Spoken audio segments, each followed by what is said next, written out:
आज के इस लेक्चर में हम करेंगे modes of data transfer. There are 3 modes of data transfer: program controlled, interrupt controlled and direct memory access. तो तीनों ही टॉपिक को आज इस लेक्चर में हम समझने वाले हैं और बहुत ही इजी नोट्स के साथ ये टॉपिक हम समझेंगे। अगर आप चैनल पर नए हैं तो जरूर से सब्सक्राइब करके हमारे साथ जुड़ जाए। Welcome to one bit extra computer classes. Let's see modes of data transfer. तो स्टूडेंट्स, हमें पता है कि कंप्यूटर यूजर के साथ इंटरैक्ट करता है with the help of IO device. अब आईओ डिवाइस जिनको पेरिफेरल डिवाइस या एक्सटर्नल डिवाइस भी बोलते हैं। अब कंप्यूटर जिसके अंदर होते हैं सीपीयू और मेमोरी, इनको बोलते हैं इंटरनल डिवाइस। ठीक है, इनको बोलते हैं इंटरनल डिवाइस। तो इट मीन्स ये जो सीपीयू है, सीपीयू आईओ डिवाइस के साथ इंटरैक्ट करता है। ठीक है, इन दोनों के बीच होता है डेटा ट्रांसफर।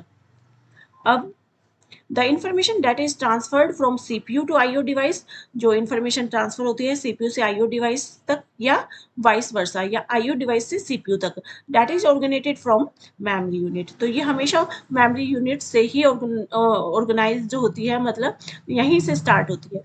मतलब सीपीयू जब भी इसके पास जो भी डेटा आता है उसको मेमोरी में ये स्टोर कर देता है। ठीक है, तो इसका ओरिजिन होता है मेमोरी। तो यहाँ पे वो डेटा को स्टोर कर देता है और जब भी सीपीयू को डेटा आईओ डिवाइस को देना होता है तो ये मेमोरी से ही डेटा को उठाता है एंड देन इसको प्रोवाइड करता है। यानी मेमोरी मेमोरी जो कि होती है सोर्स भी और टारगेट भी, हमेशा ट्रांसफर का, किसी भी ट्रांसफर का। ठीक है, तो ये होती है टारगेट भी। Binary information is received from an external device is usually stored in memory। तो सीपीयू के पास जब भी डेटा आता है आईओ डिवाइस से, वो इंफॉर्मेशन जो भी आती है इसके पास वो होती है बाइनरी इंफॉर्मेशन, जिसको ये मेमोरी में स्टोर करता है। ठीक है, फॉर लेटर प्रोसेसिंग, आगे की प्रोसेसिंग करने के लिए। In this transfer source and target is always the memory unit. तो सोर्स भी मेमोरी यूनिट होती है और टारगेट भी मेमोरी यूनिट होती है, यानी यहीं से डेटा जो है स्टोर होता है और यहीं से डेटा उठता है, डेटा किसी भी डेटा ट्रांसफर करने के लिए। Data transfer to and from peripherals में be handled in one of three modes. तो जब भी डेटा ट्रांसफर करना है पेरिफेरल्स से या पेरिफेरल तक, तो इसके 3 मोड्स रहते हैं: programmed IO, interrupt initiated IO and direct memory access. अब देख लेते हैं कि ये तीनों क्या होते हैं। सबसे पहले देख लेते हैं प्रोग्राम कंट्रोल्ड डेटा ट्रांसफर। तो programmed IO operation are the result of IO instruction with the written in computer program. Program के अंदर हम क्या लिखते हैं? इंस्ट्रक्शंस लिखते हैं। अब इंस्ट्रक्शंस का ही रिजल्ट होती है, इंस्ट्रक्शंस लिखते हैं और इन्हीं का रिजल्ट होता है programmed IO operations. Data transfer is initiated by instruction of program. अगर प्रोग्राम के अंदर इंस्ट्रक्शन लिखी हुई है तो ही डेटा ट्रांसफर इनिशिएट होता है, यानी स्टार्ट होता है। Data transfer is controlled by CPU in programmed IO. इस प्रोग्राम्ड आईओ के अंदर जो डेटा ट्रांसफर होता है सीपीयू से पेरिफेरल तक, वो जो है पेरिफेरल्स तक, तो डेटा ट्रांसफर को ये सीपीयू ही मॉनिटर करता है। प्रोग्राम कंट्रोल्ड आईओ के अंदर सीपीयू, इसके अंदर मेन होता है सीपीयू ही पेरिफेरल तक जो है डेटा को ट्रांसफर करता है। Transferring data requires constant monitoring of the peripherals. इसमें ये जो सीपीयू है ये पेरिफेरल्स पर कांस्टेंट मॉनिटरिंग रखता है।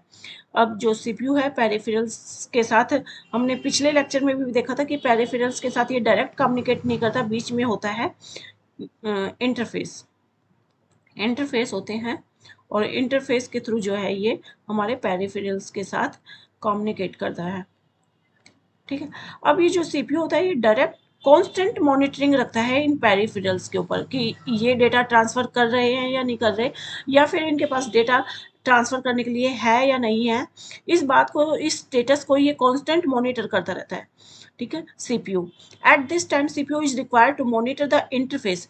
इसके लिए ये जो है, ये इंटरफेस जो है ना, इसको मॉनिटर करता रहता है to see when a transfer can again be made.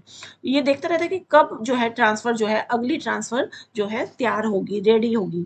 ठीक है, डेटा ट्रांसफर करने के लिए इंटरफेस को मॉनिटर करता रहता है पेरिफेरल्स के स्टेटस को जानने के लिए। अब सीपीयू तो बहुत फास्ट होता है, जबकि पेरिफेरल्स आर स्लो, ये होते हैं स्लो, जबकि सीपीयू तो बहुत फास्ट होता है। लेकिन यहाँ पे CPU is continuously busy on monitoring of peripherals. CPU continuous busy रहता है इन पेरिफेरल्स की मॉनिटरिंग में, मतलब लगातार ये देखता रहता है कि पेरिफेरल्स का क्या स्टेटस है, इनके पास डेटा ट्रांसफर करने के लिए है या नहीं है, या फिर अगला डेटा ये कब रेडी करेंगे, डेटा को ट्रांसफर करने के लिए कब रेडी होंगे ये। तो इस तरीके की कॉन्टिन्यूस मॉनिटरिंग ये करता रहता है, और it is not doing productive task. लेकिन इसका जो सबसे बड़ा ड्रॉबैक ये है कि ये इस समय प्रोडक्टिव टास्क नहीं कर रहा कुछ, ठीक है, क्योंकि सीपीयू तो बहुत फास्ट होता है, ये बहुत सारे टास्क कर सकता है, पर ये इस टाइम जो है बस ओनली बिजी रहता है मॉनिटरिंग में। तो इस समय ये कोई भी प्रोडक्टिव टास्क नहीं कर रहा, यही है इसकी disadvantage. Programmed IO is a time consuming process. ये हमारे सीपीयू जो कि बहुत फास्ट होता है उसके लिए एक टाइम कंज्यूमिंग प्रोसेस हो जाती है, क्योंकि यहाँ पे प्रोसेसर जो है बिजी है, और वो भी अननेसेसरली, ठीक है, वो पेरिफेरल्स को देखने में ही बिजी है, और ये जो है अननेसेसरली इसका टाइम वेस्ट हो रहा है सीपीयू का। देखो इसका प्रोसेस कैसे रहता है, इसका एग्जांपल है ये diagram. This is the example of program controlled data transfer. और इसमें देखो कैसे होता है, आईओ डिवाइस को जब भी डेटा ट्रांसफर करना होता है, वो डेटा वैलिड लाइन को इनेबल कर देता है, इस लाइन को इनेबल कर देगा, और डेटा बस के थ्रू डेटा को भेज देगा, ठीक है। तो आईओ डिवाइस जैसे ही डेटा वैलिड लाइन को जो है इनेबल करता है, और डेटाबेस के थ्रू डेटा जो है भेज देगा इंटरफेस के पास, क्योंकि बीच में सीपीयू और आईओ डिवाइस के बीच में लगा होता है इंटरफेस, और इंटरफेस के जो रजिस्टर्स रहते हैं वो हैं डेटा रजिस्टर, स्टेटस रजिस्टर। तो डेटा बस के थ्रू ये डेटा भेजता है, डेटा रजिस्टर के थ्रू ये डेटा को रिसीव करता है, और स्टेटस रजिस्टर में जो फ्लैग बिट है उसकी वैल्यू को ये 1 कर देता है, ठीक है। इसकी वैल्यू अगर 1 है तो इट मीन्स इसके पास डेटा है, रेडी है, डेटा को ट्रांसफर होने के लिए ये जो है रेडी है। अगर इसकी वैल्यू 0 है तो इट मीन्स ये डेटा ट्रांसफर करने के लिए रेडी नहीं है। तो 1 का मतलब ये रेडी है। तो जैसे इसकी वैल्यू 1 होती है, सीपीयू एफ की वैल्यू देखता है, और 1 जैसे वैल्यू 1 है तो डेटा बस के थ्रू वो जो है डेटा मांग लेता है, रिसीव कर लेता है। और इस रिसीविंग के दौरान अगर उसको एड्रेस बस पास करनी है, आईओ रीड और आईओ राइट, इस तरीके की कोई इन्फॉर्मेशन, किसी भी इन्फॉर्मेशन की जरूरत है, तो वो इसकी डिमांड इंटरफेस से कर लेता है, एंड देन डेटा को रिसीव कर लेता है, ठीक है। तो ये प्रोसेस रहती है हमारे प्रोग्राम कंट्रोल्ड डेटा ट्रांसफर की। लेकिन इसके अंदर सीपीयू कॉन्स्टेंटली बिजी रहता है आईओ डिवाइस को देखने में ही, और यही इसकी डिसएडवांटेज है। अब नेक्स्ट देखते हैं इंटरप्ट इनिशिएटेड आईओ। तो जो उसकी डिसएडवांटेज है प्रोग्राम कंट्रोल्ड की, उसको ओवरकम करने के लिए हम आते हैं इंटरप्ट इनिशिएटेड आईओ पे। इसके अंदर अब क्या होता है, CPU is not busy in constant monitoring of peripherals. इसके अंदर अब सीपीयू जो है कांस्टेंट मॉनिटरिंग में बिजी नहीं होता पेरिफेरल्स की, ठीक है। देखो अब होता क्या है इसके अंदर, जब भी किसी डिवाइस को डेटा ट्रांसफर करना है, it will give a special command. अब ये एक स्पेशल कमांड देते हैं ये device, and inform the interface to issue an interrupt request. और इंटरफेस को कहते हैं कि वो एक इंटरप्ट रिक्वेस्ट जो है इशू करे। जो हमारा बीच में इंटरफेस होता है उसको जो है ये हमारे डिवाइस बोलते हैं कि वो एक इंटरप्ट रिक्वेस्ट जो है भेजे, एक स्पेशल कमांड जो है इसको देते हैं ये डिवाइस इंटरफेस को, ठीक है। और इंटरफेस को ये इन्फॉर्म कर देते हैं कि वो एक इंटरप्ट रिक्वेस्ट जनरेट करे सीपीयू को। अब सीपीयू जो है कॉन्स्टेंटली इनके लिए बिजी नहीं होता, जब भी सीपीयू के पास रिक्वेस्ट आती है, इंटरप्ट रिक्वेस्ट आती है, तो ये अपना काम छोड़ता है और कुछ देर के लिए इस डिवाइस को प्रोसेस करेगा, ठीक है। एंड देन जब इसका काम हो जाएगा तो ये अगेन अपने काम पर दोबारा लग सकता है, यानी यहाँ पे सीपीयू जो है अपने प्रोडक्टिव टास्क करने में बिजी हो सकता है। यहाँ पे सीपीयू की जो है अननेसेसरली वेस्टेज नहीं होती। तो जब भी किसी भी डिवाइस को डेटा ट्रांसफर करना होता है तो वो इसके लिए एक इंटरप्ट जो है इंटरप्ट रिक्वेस्ट भेजता है सीपीयू को, ठीक है। एंड देन जो है डेटा ट्रांसफरिंग होती है। CPU need not monitoring of peripherals, it can do its work to execute other program. ये अपना वर्क कर सकता है, किसी दूसरे प्रोग्राम को एग्जीक्यूट कर सकता है, और यहाँ पे सीपीयू पेरिफेरल्स की मॉनिटरिंग में बिजी नहीं होता। Now interface keeps monitoring the device. अब कौन बिजी होते हैं, ये इंटरफेस बिजी होते हैं डिवाइस की मॉनिटरिंग करने में, ठीक है। When an interface determines that the device is ready for data transfer, जब भी इंटरफेस को लगता है कि डिवाइस डेटा ट्रांसफर के लिए रेडी है, तो वो एक इंटरप्ट रिक्वेस्ट जो है कंप्यूटर को भेजते हैं। एक ठीक है, इंटरफेस क्या करते हैं, एक इंटरप्ट रिक्वेस्ट सीपीयू को भेजते हैं, कंप्यूटर को भेजते हैं। व्हेन इंटरप्ट रिक्वेस्ट कम्स, और जब भी इंटरप्ट रिक्वेस्ट आती है तब जो है सीपीयू अपना टाइम उस डिवाइस को देता है, अपना काम थोड़ी देर के लिए ये छोड़ता है और इस डिवाइस को टाइम देता है।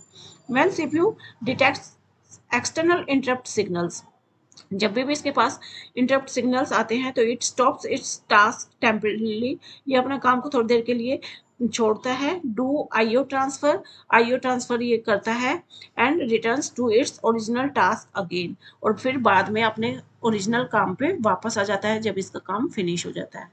ये होता है इंटरप्ट इनिशिएटेड, यहाँ यानी यहाँ पे इंटरप्ट जनरेट की जाती है एंड देन सीपीयू अपना टाइम जो है डिवाइस को देता है।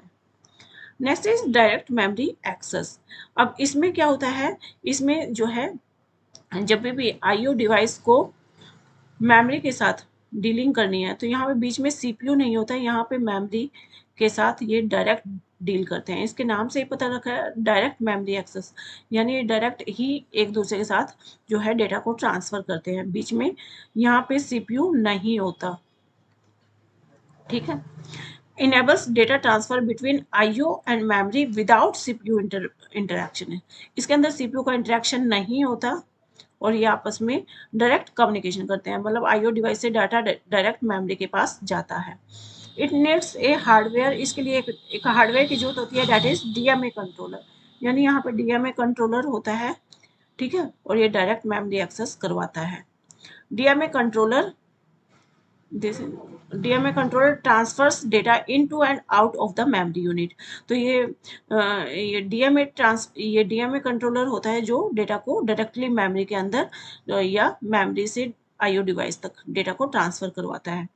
The CPU only initiates the transfer. अब सीपीयू सिर्फ क्या करता है, सीपीयू जब भी आईओ डिवाइस को मेमोरी से डेटा ट्रांसफर करना है या मेमोरी से आईओ डिवाइस को डेटा ट्रांसफर करना है तो सीपीयू सिंपली क्या करता है, उस डेटा ट्रांसफर को इनिशिएट करेगा, मतलब सीपीयू से पूछा जाएगा और ये सिर्फ उस डेटा ट्रांसफर को इनिशिएट करेगा। कैसे, स्टार्टिंग एड्रेस बताकर कि कहाँ से डेटा ट्रांसफर होगा, उसका स्टार्टिंग एड्रेस क्या है और कहाँ तक, टोटल नंबर ऑफ वर्ड्स, मतलब कहाँ तक डेटा काउंट भी बताएगा, ये काउंट बताएगा, मतलब कहाँ तक जो है वो डेटा जो है ट्रांसफर करना है, मतलब स्टार्ट कहाँ से स्टार्ट हो रहा है और कहाँ तक का डेटा जो है रीड करना है ट्रांसफर करने के लिए। सीपीयू को सिर्फ इतना काम होता है। CPU only initiates the transfer by supplying the DMA interface with the starting address and number of words needed to be transfer. ये सिर्फ इतना बताता है कि स्टार्टिंग एड्रेस क्या है और कितना नंबर ऑफ वर्ड्स तक डेटा को ट्रांसफर करना है। डीएमए इंटरफेस को ये बात बता देगा एंड देन जो है proceeds to execute its other task. फिर सीपीयू अपने दूसरे काम को करने में बिजी हो जाएगा, सिर्फ इतना बताएगा कि कितना डेटा ट्रांसफर करवाना है। ठीक है, और किसको बताएगा, डीएमए इंटरफेस को। अब DMA transverse the data directly into memory. अब डीएमए क्या करेगा, डायरेक्टली मेमोरी में से डेटा को ट्रांसफर करवाएगा एंड मेमोरी से पेरिफेरल्स तक डेटा को ट्रांसफर करवाता है डीएमए डायरेक्टली, पेरिफेरल्स मतलब आईओ डिवाइस तक। The CPU merely delays its memory access operation. तो सीपीयू इसमें डिले नहीं करता, जैसे ही सीपीयू के पास रिक्वेस्ट आती है वो तुरंत बता देता है कि कहाँ से डेटा स्टार्ट होगा, डेटा ट्रांसफर करने के लिए कहाँ से स्टार्ट होगा और कितना डेटा ट्रांसफर करना है, ये तुरंत बताएगा। ठीक है, CPU does it very fast. तो यहाँ पे काम जो है बहुत फास्ट चलता है और डायरेक्ट मेमोरी एक्सेस है, ये डायरेक्टली आपका मेमोरी से ही इंटरेक्शन रहता है, तो डेटा इसके अंदर फास्ट जो है ट्रांसफर होता है। अब डीएमए का फिगर भी देख लेते हैं कि कैसे काम होता है। सबसे पहले आईओ डिवाइस को जो है, आईओ डिवाइस यहाँ पे सीपीयू से डायरेक्ट इंटरेक्ट नहीं करता। आईओ डिवाइस पहले डायरेक्ट मेमोरी एक्सेस कंट्रोलर इसके पास जो है रिक्वेस्ट भेजता है। जब भी डेटा ट्रांसफर करना होता है तो सबसे पहले डीएमए रिक्वेस्ट भेजेगा DMA direct memory access controller को। ठीक है, अब ये जो है ये वाली रिक्वेस्ट को आगे सीपीयू को भेजेगा। ठीक है, सीपीयू को ये होल्ड करेगा, सीपीयू को बोलेगा कि उसे सिस्टम बस चाहिए, थोड़ी देर के लिए उसको सिस्टम बस चाहिए, होल्ड करने के लिए बोलेगा सिस्टम बस को। ठीक है, अब ये जो सिस्टम बस है ये CPU क्या करेगा, इस सिस्टम बस को थोड़ी देर के लिए इसको प्रोवाइड कर देगा, ठीक है। और CPU क्या करेगा, इस डेटा ट्रांसफर को स्टार्ट करवाएगा, कैसे, स्टार्टिंग एड्रेस बताकर। ये जो है स्टार्टिंग एड्रेस बताएगा कि कहाँ से डेटा ट्रांसफर करना है, और इसके अलावा कहाँ तक करना है। नंबर ऑफ वर्ड्स काउंट भी बताएगा, कहाँ तक जो है, कितने वर्ड्स तक काउंट करके ये बताएगा। नंबर ऑफ वर्ड्स कितने इसको जो है इस डेटा ट्रांसफरिंग में करने हैं। ये इस सिस्टम बस को थोड़ी देर के लिए इसे दे देगा, डायरेक्ट मेमोरी एक्सेस कंट्रोल, ठीक है। और इस होल्ड, ठीक है, तीसरा काम ये होगा, एंड देन जो इसने होल्ड किया है इसके acknowledgement direct memory access controller को दे देगा। और जैसे इसको ये एक्नॉलेजमेंट मिलेगी, ये जो है इसकी एक्नॉलेजमेंट आईओ डिवाइस को बताएगा। डायरेक्ट मेमोरी एक्सेस कंट्रोलर बताएगा कि उसको सिस्टम बस मिल गई है, यानी डीएमए की एक्नॉलेजमेंट जो है आईओ डिवाइस को बताई जाएगी कि भी उसको सिस्टम बस मिल गई है, and then IO device directly data को मेमोरी को ट्रांसफर कर देगा, ठीक है। तो इस तरीके का प्रोसेस रहता है डीएमए कंट्रोलर का। ओके स्टूडेंट्स, तो हमने तीनों ही जो है मोड्स ऑफ डेटा ट्रांसफर, जो कि बहुत ही इंपॉर्टेंट टॉपिक था, तीनों को एक ही लेक्चर में कर लिया है, और बहुत ही इजी मैनर में ये टॉपिक हमने किया है। तो स्टूडेंट, अगर आपको समझ आ गया है तो इसे लाइक शेयर जरूर करें, कमेंट सेक्शन में जरूर से बता दें कि ये आपको समझ आया कि नहीं। Thank you, bye bye, have a nice day.